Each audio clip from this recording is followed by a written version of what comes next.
When we invest in ourselves, we all shine.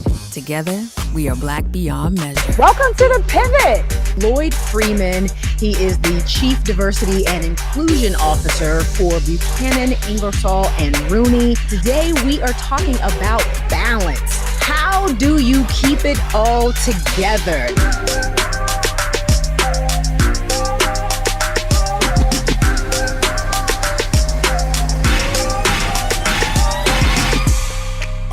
How do you keep it all together? They talk about work-life balance, but is there really? I don't know, but my next guest definitely does. Thank you for watching The Pivot with Stephanie Humphrey. I'm so happy that you are all here. And today we are talking about balance. Can we really do it all? Can we have it all?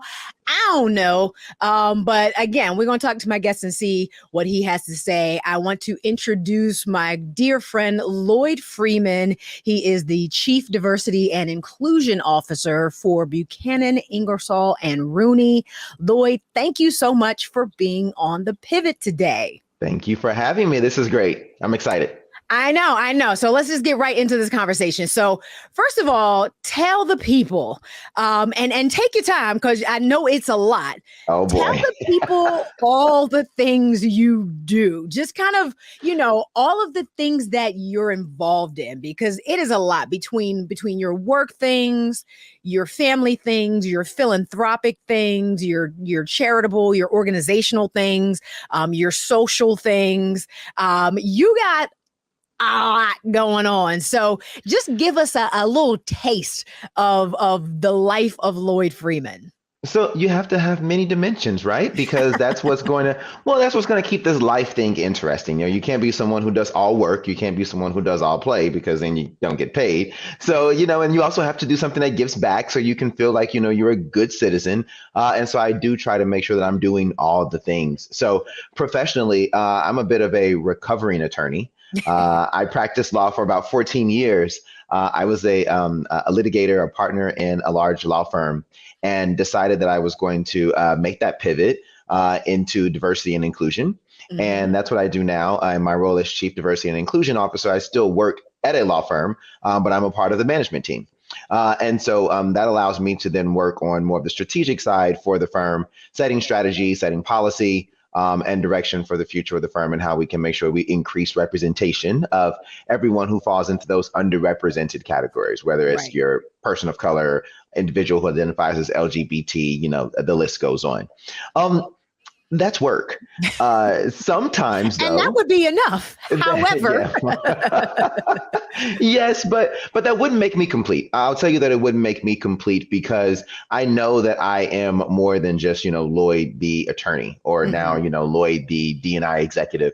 That's not all that I bring to the table. And so as you will see, as I get into kind of those other dimensions, I do try to steer clear from doing things in my I guess extracurricular, if I can still use that term, that really mirror exactly what it is that I do for a living. So for instance, the board memberships, people will, as you are a lawyer and you join boards, people will say, oh my gosh, you should be over our bylaws and you should be on our governance committee. And I'm like, put me on PR, put me on fundraising. I want to do something fun over here. I can do that over there and charge you, but I can do this over here and feel like I'm giving back. My philosophy around the nonprofit and charitable stuff is it has to be something that you are passionate about. Yes. And I say that because, listen, it is a lot of time. I mean, it's your time and your treasure. Yeah. And so, you don't want to give of either of those because they're both very precious unless it is something that is near and dear to you. And so I really, for a number of years, I was active with Big Brothers Big Sisters.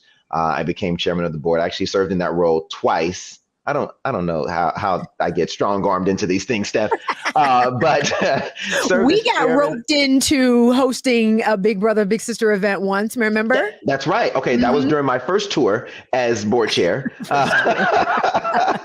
During my first tour, and really because Big Brothers, the aim of Big Brothers Big Sisters is to ensure that young people have a mentor. And so they match individuals, one-to-one mentoring, so to change their lives for the better forever. Yes. That really resonated with me because growing up, I did not have a mentor. There were not professionals who, outside who were not related to me. And there really weren't that many in my family, to be very honest, who could really guide me on the path that I knew that I wanted to go on. And so, I thought it not robbery. Not only do I want to give of my time, but I want to make sure the people in my network understand the importance of this. Right. I would love if you did it through Big Brothers, Big Sisters, but if you don't, find that pocket and mentor. That was certainly a huge passion project of mine. And so I served on that board for 10 years, served as board chair twice. Yes, 10 years, board chair twice. We really grew the organization. But you have to, well, number one, I had a term limit, so I had to get off the board. They kicked me off. But outside of that, I wanted to, again, to just make another pivot. And I'm always about the reinventing of yourself because it can't get, so routine. It also can't become work. Because you don't want to go to work and then go to work. That's true. And then it just can't become so predictable. And I just felt like people were starting to predict kind of like what it is that I was doing next. I was predicting, okay, well, this is the logical next step. And so I said, what else is it that I'm interested in as I hit my term limit? And so now I've taken a pivot into the arts. And so the Philadelphia Ballet, I'm a new board member with the ballet, have always been, patron of the arts. Our daughter is named Ailey after the Alvin Ailey American Dance Theater. That side note, that's where my wife and I went on our first fancy date. Down in DC, went to go see the Ailey dancers. So it holds a special place in my heart. And I definitely want to make sure, if I could fuse the two, how can I then make sure that more people who look like me have a greater appreciation, for the fine and performing arts? How can I make sure that we have more representation on stage? I would love for my daughter, when I take her to go see, the Nutcracker for the Sugar Plum Fairy, to look like her, and it's more than just kind of saying, oh, I saw one Black ballerina one time, and it is commonplace. You can see people who look like you all the time. And so, yes, I can absolutely bring, some of my expertise in with something that's a passion project. And that's where I lend my time. Those are kind of like I feel like you have to do something that's above board and major, and people know about it irrespective of where you go.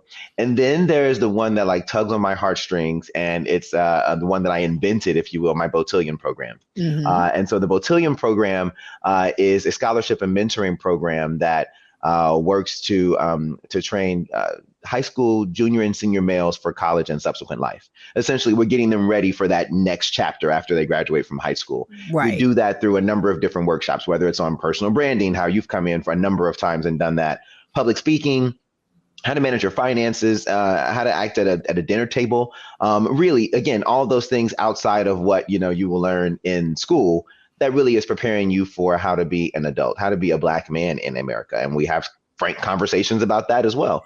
And then, at the end of it, we give scholarships, but I never really go off and start talking so much about the dollars that we've given those young men. It's really about the fact that we are equipping them with a mentor who can really guide them. Again, you kind of see how the pieces all come together. A mentor who can guide them, who looks like them, so they have a Black man with a degree in their back pocket as they go off the first day in college. I didn't realize you created that. I thought that was something that was a part of what you did for your fraternity, because you do that as well. You can speak to that.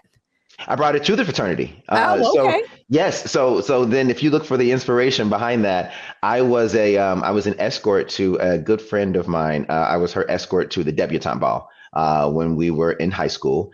And I just thought that it was like the most fantastic thing ever. All these Black people in these like tuxes and gowns and like all dressed up. We're having this formal meal at this nice hotel. But the program was centered around young women. It was centered around the high school, young ladies, and preparing them for, life as a Black woman in America. Now, we were there, kind of as their dancing partners. And I think they may have given us like one workshop, just so they can feel like they did something with us.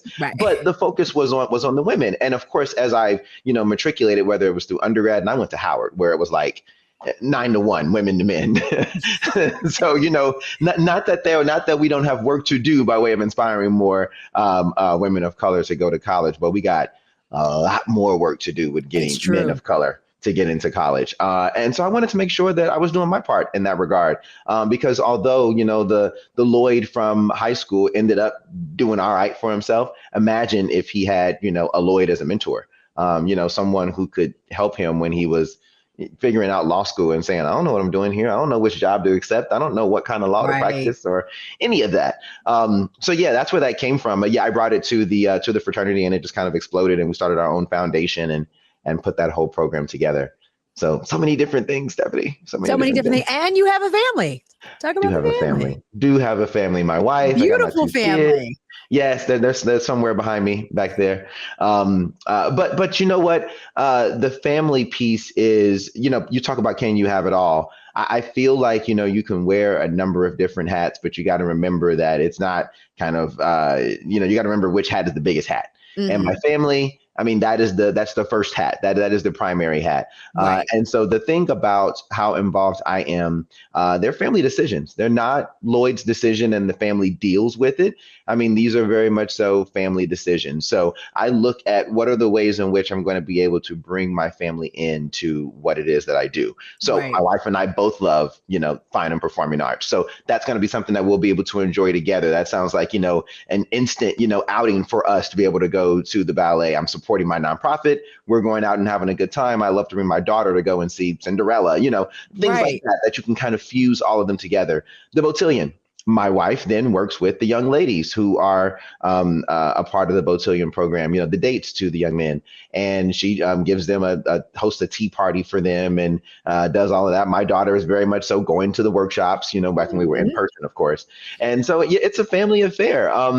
There is not a way that I could do all of the things without having that family support. And I think that the way to make that easy is to bring everybody right on in. And I do that even with my brand. I know that's not even really, kind of the topic of our talk, but, my brand, really, I'm shaping it such that the Lloyd you will see at work is the Lloyd that you will see outside of work, i.e. you will see the family pictures in my office. You will see a huge Alvin Ailey poster, of a dancer in my office. I have each one of you can probably even see them right here. I have each one of the years of the Botillion classes, the guys in their tuxedos, in my office. Everything about who I am, I bring it all together. It all crosses over. So it's all sort of not cross promotional, but you know what I mean? Like it all sort of infuses itself together because, I love that idea that you make these decisions as a family and it needs to work for everybody in order for it to work at all. Because, when it doesn't work, it can have some really damaging consequences.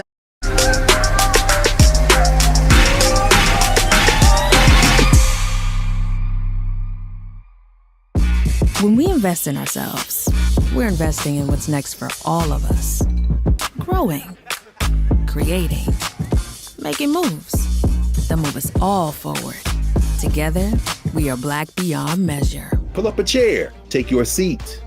The Black Tape with me, Dr. Greg Carr, here on the Black Star Network.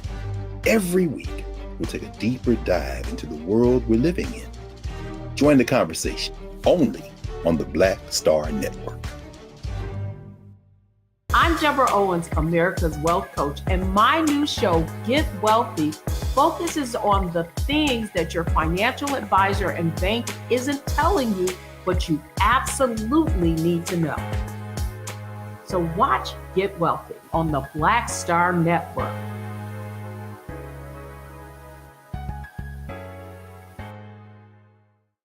When we invest in ourselves, we all shine. Together, we are Black beyond measure.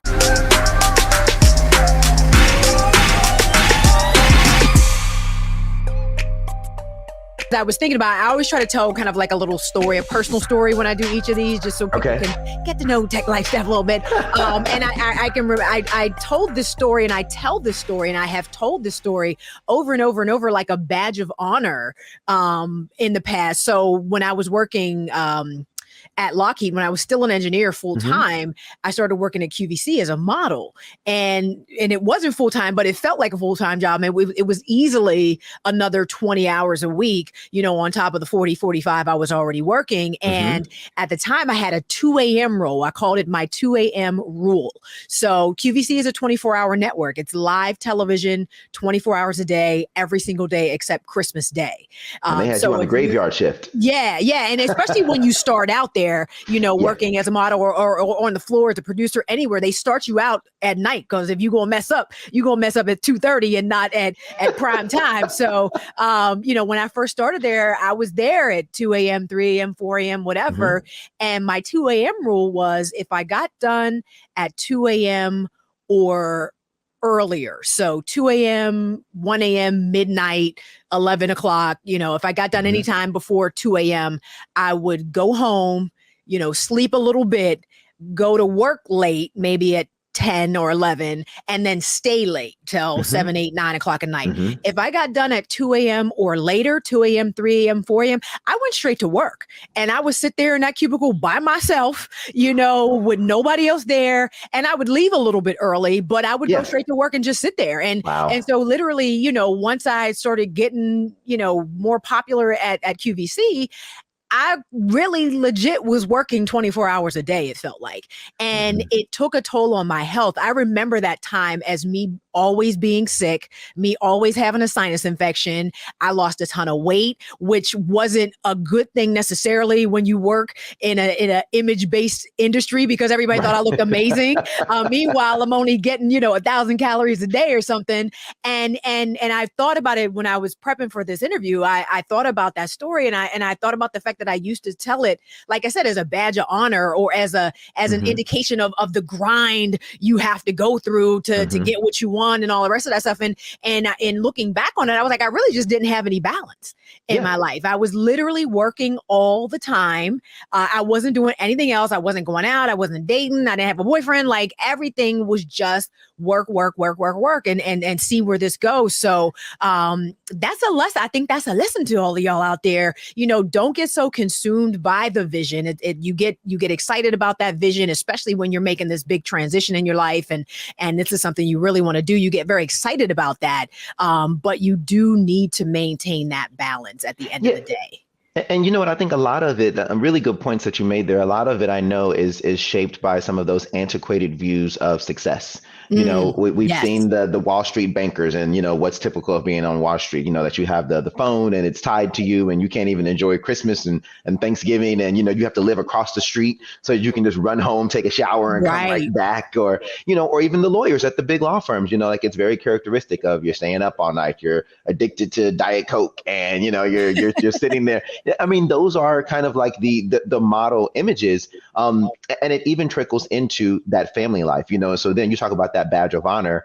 I know that, if you look at kind of the generation before me, you had, some women who would say, oh, yeah, I had a baby, but, I only took those first 6 weeks or whatever. And when the doctor said I was clear, I went back to work. And they say it as if you're going to get some kudos. That's not a good thing. You should have taken time for the family. And then you have guys who say, no, I didn't take any time off at all because I'm not supposed to. We had the baby. I didn't have the baby. Yeah. We went home. I drove them home, and then I went back to work, by Thursday. And I fell victim to that. So 2016 was probably my busiest year ever. That was when we had my daughter, Ailey.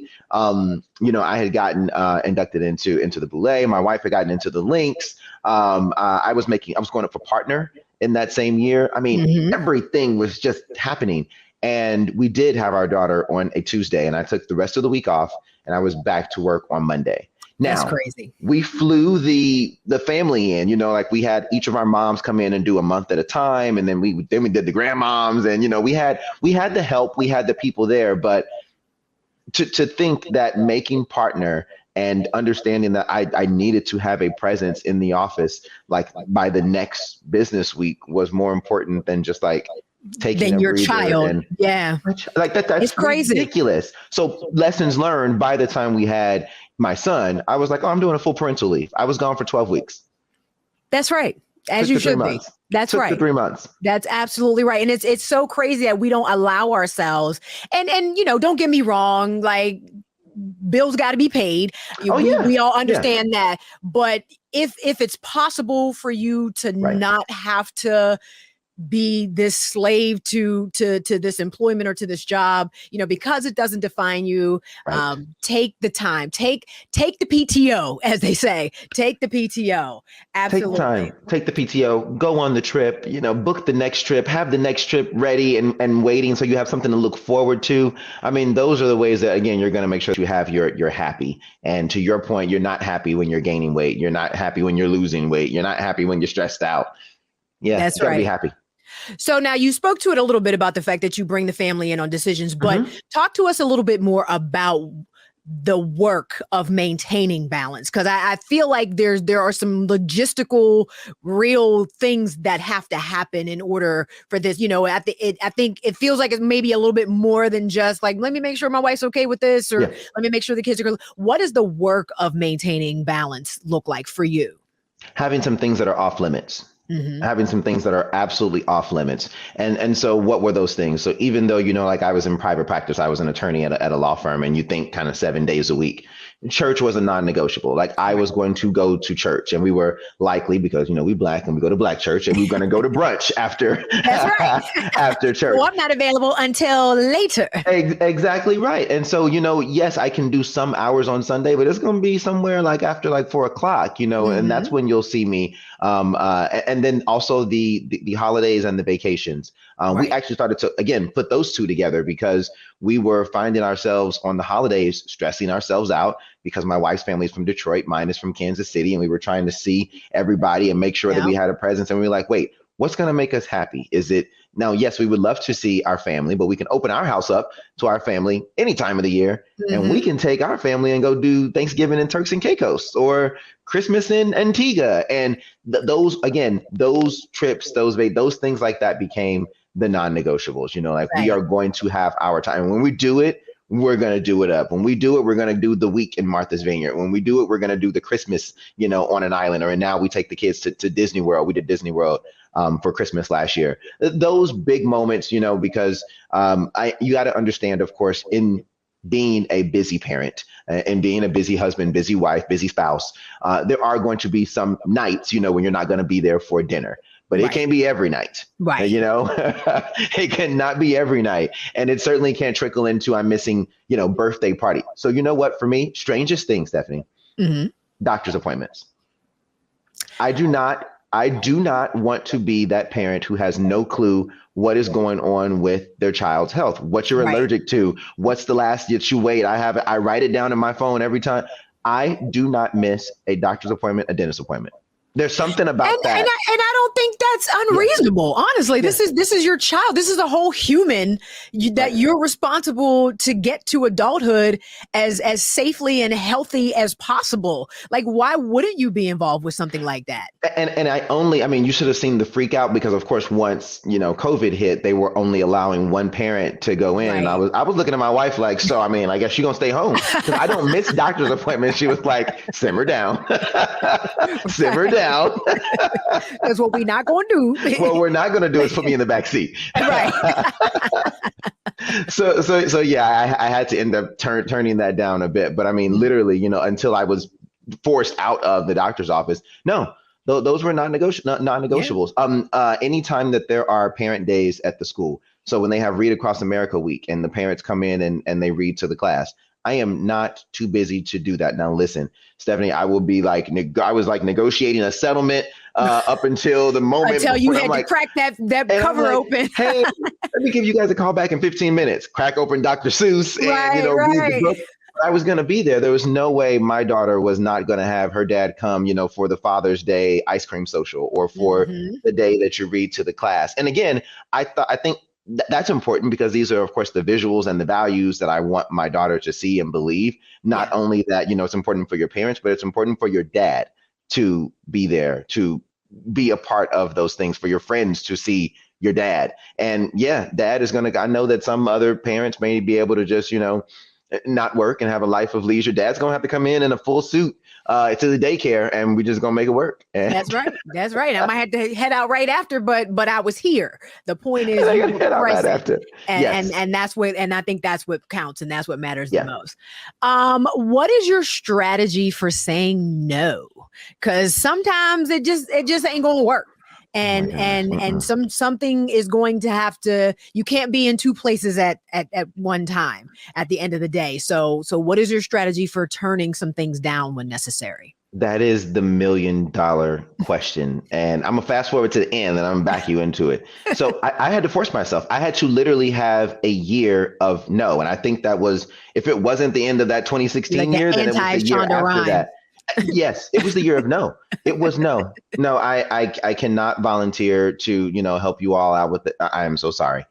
Nope, I cannot join this particular board. I love the organization. I'll send you a nice little donation. I don't have the capacity to do anything else. And it was just, even some of the things that I really wanted to do, it was just, I knew for the purposes of that balance, you are, homeboy, you are at capacity. You need to turn everything down. But then it allowed you to then see, what was out there, because every opportunity that's going to come around, I mean, you're going to get another one, or you're going to get a similar one. It's going to come back around. That's not going to be the only board that ever asked you, or the only place that ever asked you to come and do a keynote speech or something like that. So I had to force myself. There was a point in time, particularly when I was very, very young in my career, when I was just starting to make a name for myself and wanting to go out there and find the clients, I was saying yes to everything because I didn't know what was going to stick. And again, this is without having the mentor, right? So, I'm trying to navigate this and do this on my own without running it by, somebody, an old wise one who could tell me like, that ain't really the way that you operate.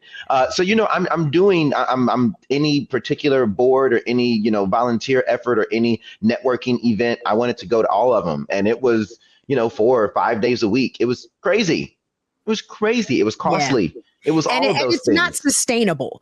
That's the thing, that that's very much the mindset when you're trying to get into television. Because my first time on TV, it was like, woo, this is what I really want to do. And said yes to everything, was always available, was always ready to get up at 2:30 in the morning, was always ready to get a call at 6 p.m. the night before to be on air at 7:30 a.m. the next day in New York, 2 hours away, and just grinding it out like that, because you feel like if I don't do it, they won't ever call me back. Right. And the thing about it is they will always call you back. They will call you back. If you're good, I'll put it that way. If you're good and if you've already demonstrated your talent, they will always call you back. And at some point, you have to make a decision about whether or not this is something you want to keep doing. If this is something you say you want to keep doing, for me personally, I had to make a decision to say, well, this is not actually serving me anymore. At the beginning, you do got to do a little something here and there. You do. And you got the energy because you're young. You're young. You got the energy. I need stuff for my reel. I gotta put my face into place and all the rest of that stuff. But there comes a time when you have to say, is this still serving me? And, it took me probably longer than it should have to get to that point. But I am at that point now. And when I tell you a whole new world has opened up to, when I made room for it, basically, and was able to finally say no and understand, your value and your worth and all that good stuff. It's been a whole new world that's opened up with all different kinds of opportunities. So saying no is not a bad thing. It's not at all. You have that point in the decision making process when you look at the quantity versus the quality. And, just because I do 10 of these engagements, that does not equal what I could have gotten just from doing this one, doing it very, very well. I mean, that could have paid the exact same dividends. But again, it's once you are comfortable enough, once you feel, secure enough that, okay, I can turn down 9 to take this one. But that's the one. That's the one. Because that's the one. That's right. That's absolutely right.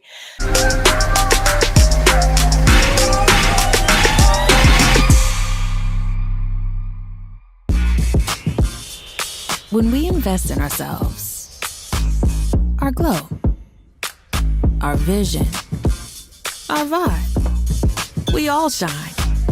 Together, we are Black beyond measure. Folks, Black Star Network is here. Oh, no punches! I'm real revolutionary right now. Support this man, Black Media. He makes sure that our stories are told. Thank you for being the voice of Black America, Roland. Stay black. I love y'all. All momentum we have now, we have to keep this going. The video looks phenomenal. See, there's a difference between Black Star Network and Black-owned media and something like CNN. You can't be Black black-owned media and be scared. It's time to be smart. Bring your eyeballs home. You dig?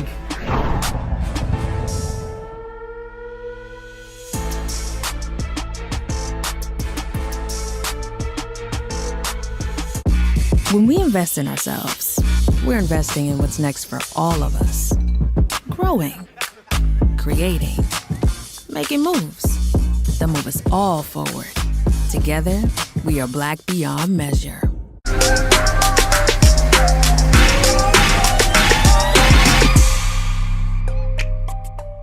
So, final question, how do you deal with any of the negative feelings that may come up when stuff slips through the cracks? So whether it's either the FOMO of fear of missing out, of not being able to take advantage of an opportunity because maybe you have a sick kid, or the guilt as a parent for not being able to be there for your kid because there was just some other obligation that you could not turn down. How do you manage those negative feelings?